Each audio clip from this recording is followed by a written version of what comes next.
Whitey has this Irish mob situation in Boston, but was the Italian Mafia also working within Boston during that time? Absolutely. They worked hand in hand. But at the same time, the Italian mob ended up going down, and it was because Whitey and Stevie Flemmi were given information to the FBI to take them down. Right. So Whitey was working with an FBI guy named Connolly? John Connolly, that's correct. John Connolly. So they were partnered together, and he would feed them information about his enemies. Was it just Italian Mafia or other guys as well? Oh, no, Whitey was telling about everybody. I mean, seriously. I mean, with this come out in the end, after it all broke open, we found out that he was giving information about even his own people, including myself. There was a commission in the head of the FBI, second in charge, and he got word by the DEA in Washington. And he said, we're going to target these guys in Boston for drugs. And we're going to go after these guys.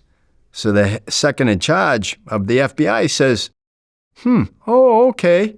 Oh, all right. So then he come out of the meeting, he grabs his guy, and he says, aren't those guys our guys in Boston working for us? And the guy goes, yeah, they are. He said, call Boston immediately and let them know that the DEA is coming and there's nothing we can do about it, to chill out and be careful. But that was okay with Whitey. He didn't care because you know why? He had a young guy that would never rat on him. In the FBI? You're looking at him. Oh, you mean. Okay, sorry. Me. He knew, even if I got caught, he knew I'd never rat because of the test. And basically, you'd think he could have told me, hey, Red, we're going to slow down operation, chill out for a while. There's an investigation. We want to just shut down operation for now. We can always open it back up. You'd think he would have done that. And I got a feeling, my antennas, if you will, were going off because I was being followed by many DEA agents and law enforcement. And I'm saying, I went to him and I explained it to him. I told him who they were, this and that, what they looked like. And he told me who they were. He told me. He played both sides so well. And so I knew who they were. And one day, one of them came by and I goes, excuse me, officer. And the guy next to me says, that ain't a cop. I goes, it ain't? Excuse me, sir. Puts on his window. He goes, yeah? I said, you work out of organized crime unit. That's who you are. And he looked at me, he goes, you're a smart guy, Red. The guy next to me, his jaw dropped. How did I know? Whitey told me. So Whitey played both sides well. So I said to Whitey at the time, I goes, listen, maybe we should stop. Maybe you should stop and just give it, I want to take a step back. I'll go back to boxing, do some boxing and, and stuff like that. He said, why do you want to do that? Why do you want to stop? Just stay off the phone, stay away, be careful where you speak and stuff like that.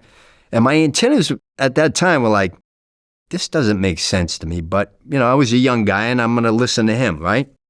Because I'm loyal. And I said, yeah, I like to go back to boxing and everything. He goes, you don't want to do that. You don't want to go back to boxing because you'll be on TV and people will see you. You don't want to be seen on TV. So I said, listen, I hear you. I listened to him. I continued to do what I was doing. And then eventually shit hit the fan. 52 of us were indicted. But with Whitey working with the FBI, he knew when things were about to happen. So when the state police were going to bug the Lancaster street garage, he knew about it. Yes.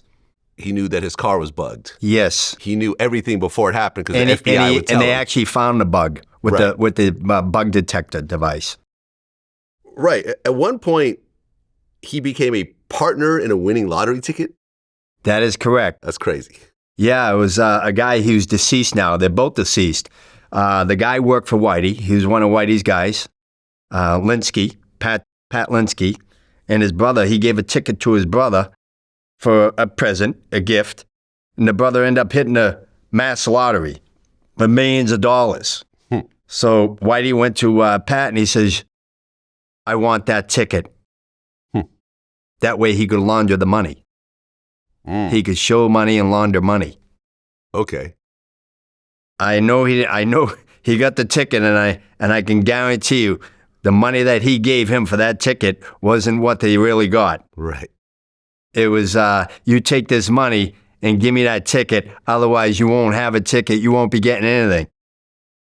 He gave him an ultimatum, if you will.